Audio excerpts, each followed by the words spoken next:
Hello, everybody. I'm Dorothy Morgan, professional astrologer. Today, we're going to talk about the new moon in Aries and the energy of April 1st through the zodiac. We will then do some questions and answer some questions, ask some questions to yourself. We're going to use the Astro dice as I always do, and then we'll use this deck to finish things up.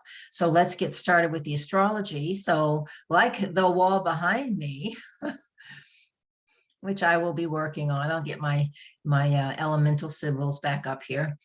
The wall behind is blank, and it's like a blank slate at this point in time, just like this new moon in Aries, especially new moon in Aries with Chiron, with Mercury on the day that we call April Fool's Day. And it's not about making jokes, but if you were to look at the tarot deck, and I'm not a tarot person, I mean, I'd like tarot, I just don't read the cards.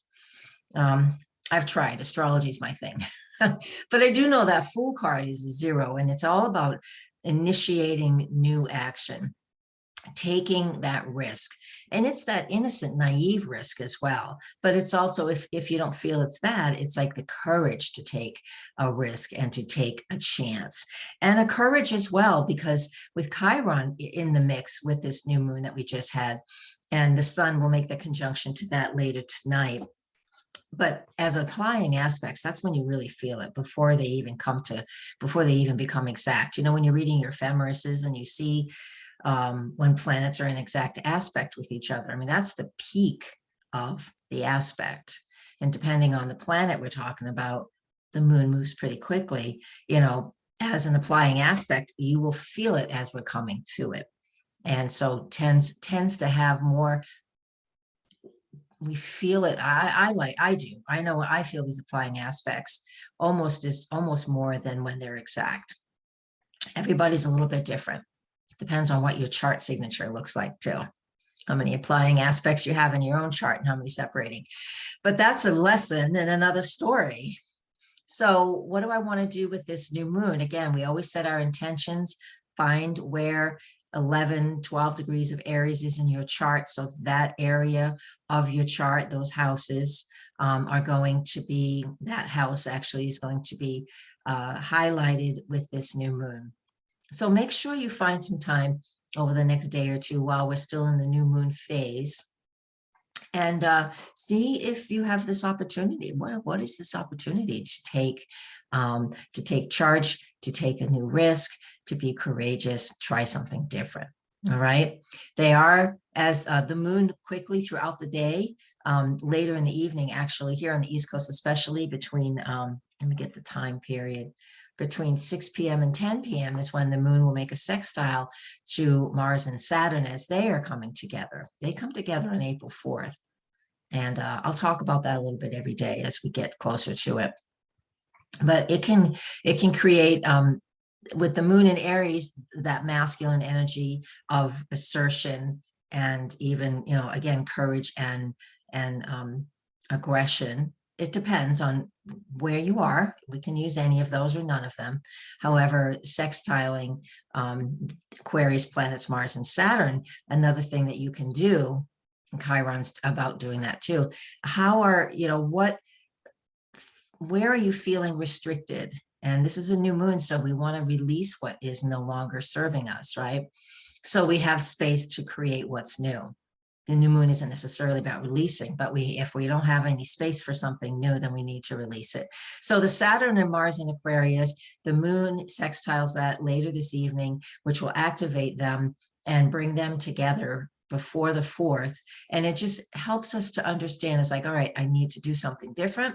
I need to break away from old thoughts and patterns. Aquarius is an air and it's fixed air, so we get kind of stuck sometimes.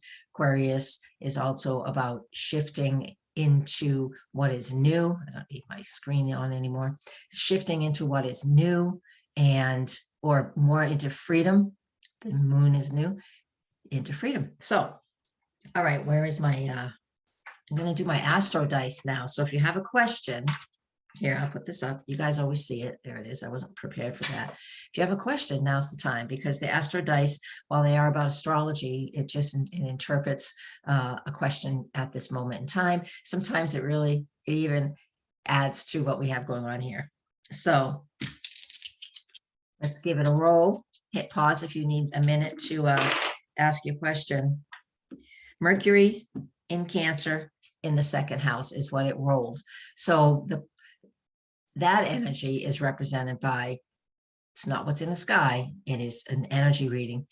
It is information, Mercury, Cancer home in the second house, what you value. Oh, that's so sweet. I love it. So communicating to everybody how much you love your home, making sure that the things in your home feel perfect for you. Mercury is busy and it does stuff. So like here, I got a lot to do, which is great. I set my living space up first this time around. Usually when I move, because I've moved a lot recently, I set up the office first. Not yet, not this time. It was like, nope, I want my home. So we're doing curtains and stuff today. I'm so not a decorator. I don't know what I'm going to do. Anyways, Mercury running around doing all kinds of things for your home because you value it. And I'm going to spend money. Oh, geez. Another way we can look at this, besides my view, I can give you another view, is it might be that you need to really communicate something very important to a family member. This Mercury does represent siblings, cousins. Cancer represents family members, so it doesn't have to be just them. And the second house is what you value. So it could be you need to have a conversation with a family member you're living with about your finances, or you just need to say, hey, it's spring, let's redecorate. Who knows? Tell me below. This is how you can support me here on YouTube, is by commenting about what we're talking about. You can join us. I do the live premiere just about every day, right around 10 or 10:15. It depends on how fast I can get into this in the morning. I usually record within an hour of broadcasting. So comment below, share on your Facebook groups, tell people about me. Oops, got my hair in there. I'm very tired. My body is sore. Oh, yeah. So we're not doing much today, except I do definitely need some curtains in the bedroom. I'm in a community and there are they're really pretty. There's lamp lights out there, but they're lit. Comes right in the bedroom windows. What is the spirit? What does native spirit want us to know today? What does native spirit want us to know today? Oh, thunder drum. Again, about being grounded. Thunder drum. We've done this card before. Yes, finding our way to be grounded, to speaking to our ancestors. So whatever you have going on today, this card is fantastic for that, to get grounded, just to feel yourself planted. Again, that new moon in Aries and all the planets we have in Aries are very action oriented. So we do have that fantastic opportunity to really create.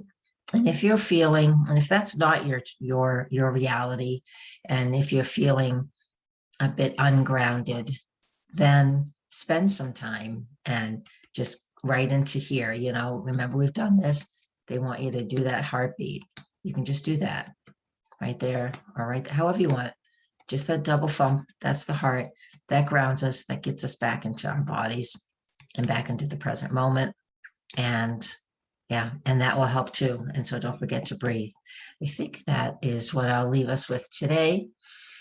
Thank you guys all for your support. It's been amazing. And I will see you next time. Namaste.